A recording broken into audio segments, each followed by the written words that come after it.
When you do become an independent operator, the game becomes a little different. Like, let's say, what do I do in that situation? Even if they don't leave anything, the offer is impeccable. Like today, I'm not doing what I was doing yesterday. And yesterday, I felt really comfortable doing what I was doing. We want to get out of there.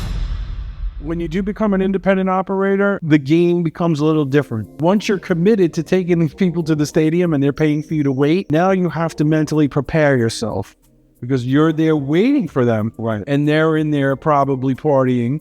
And when they come out, you dictate how that ride is going to be. What do I mean? You know that concert ends, you start seeing people coming out, crank up the air conditioning. The moment someone's drinking and they're hot, the first thing they do is get nauseous. You also want to have bags in the back in case someone drank too much, and you don't have to be shy about it. You can say, guys, just so you know, in case anybody's not feeling well, here are some bags that you can use. If we need to pull over, use a restroom, let me know. Obviously, I'll pull over, but in case of an emergency, so we could all avoid a cleanup fee, because cleanup fees are $500. And these are little things, little touches, ice cold water. Right. Always ice cold water we have in the cars, because people come out drinking, including myself. I need something to drink, man. I gotta start drinking, and otherwise I start getting dehydrated, then you start getting sick, then you don't feel well. So air conditioning booming, cold waters, have your first drop-off already prepared. Right. Who's going home first? Get that information early. You may have picked up David first, Victor second, and Orlando third, but on the way home, it might be Orlando first, David second, Victor last, depending on that routing. But you want to have that in play because the less dialogue you have with somebody who's impaired or just coming out of a concert and they're all pumped up, the better. And here's another trick. On the way, you want to create stock. We talked about stock as a driver, right? Correct. You're going to take someone to a concert. You have that playlist ready. You're going to a Drake concert. You throw Drake's greatest hits in there when you're picking them up. They're like, yeah. And they're like, way to go. And then, they're more inclined to listen to you later because you've looked out for them from the beginning. Right. So if someone is deliriously drunk, you could say, hey, man, we've been having a good time all night since you got in the car. I need you to give me a break. It's me now. And then that really, I swear to God, it calms everybody down. And usually someone else engage in and say, hey, be cool, man. This guy's been chilling good with us all night. And then the person's like, whatever. But these are ways that you de-escalate a situation from before you even pick them up. Right.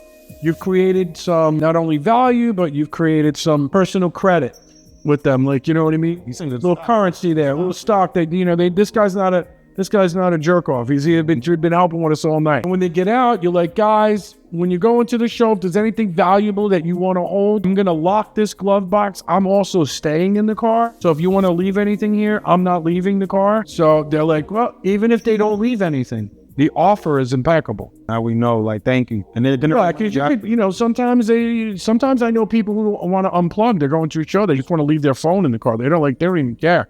If their wife's with them and they're like, honey, your phone is charged because mine's dying. I don't need to bring it in with me. I'm going to leave it with Darwin. And then you take the phone, charge it, hide it.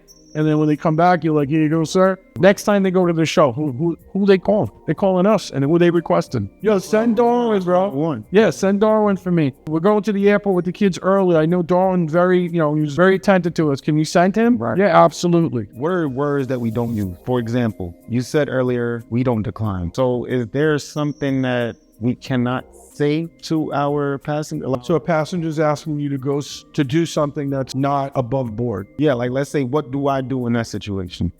That situation, yeah.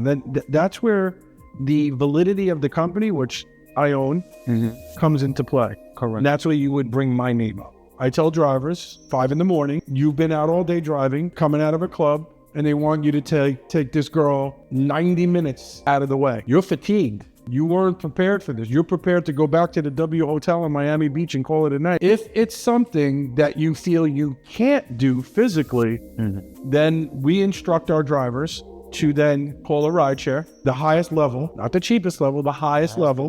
Explain to them, whoever the person may be, say, listen, I've been on the road for 12 hours. Right. I have to get off the road. I am rested to get you to one destination, but you're asking me to go 90 minutes out of the way. So What we're going to do is we're going to arrange a ride, a safe ride for them to get to where they got to go. Larry has implemented a plan for this. So once you say my name, it stops right there. Kind of levels. The people like, okay, this is something Larry put in place because he's smart and he's going to make sure that we all get home safely.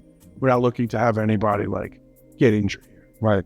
You know, we're not looking to jeopardize. That would be a word, would be like, the key word would be Larry. In this situation, be like, I got to call Larry.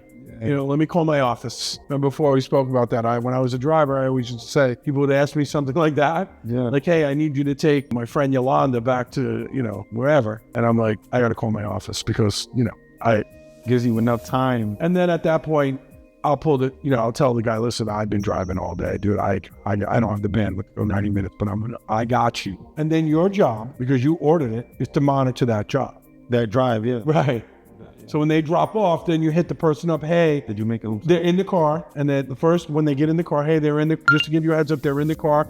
The ETA to their drop off is 60 minutes, let's say. And then your job, because you didn't have to drive, you're now taking them home, is to monitor that drop off. And then you hit them up and say, hey, your client's been dropped off safely. Oh, good. That's how you finish the job strong. And that's how you manage fatigue. And that's how you get a situation under control. Right. Is you use the office. Correct. Some of the things that you're doing as a rideshare driver, I really commend and I applaud you on that, because you're really worried about the service of your client, not just for your rating, but you have underlining meaning to what you're doing. Yeah. It's not just about your rating. You're trying to make sure. And you're also looking out for the rest of your day. You're like, I don't want to have a whole night of heaviness because of this one person. And then you learn to release, you learn to head that off right in the beginning. Right. You know what I mean? So I would like to take the opportunity to offer you a personal mentorship from me, from a transition from a rideshare driver to an independent operator, or even a house driver, which we call a house driver is somebody that does trips just for us. I want you to think about that. And I definitely will. Because knowing about what you're going through right now, and between the algorithms and chasing the algorithms and charging the car, and there's so much bandwidth that you're using. Right, yeah. You have what it takes to make this a career and really like put money in the bank.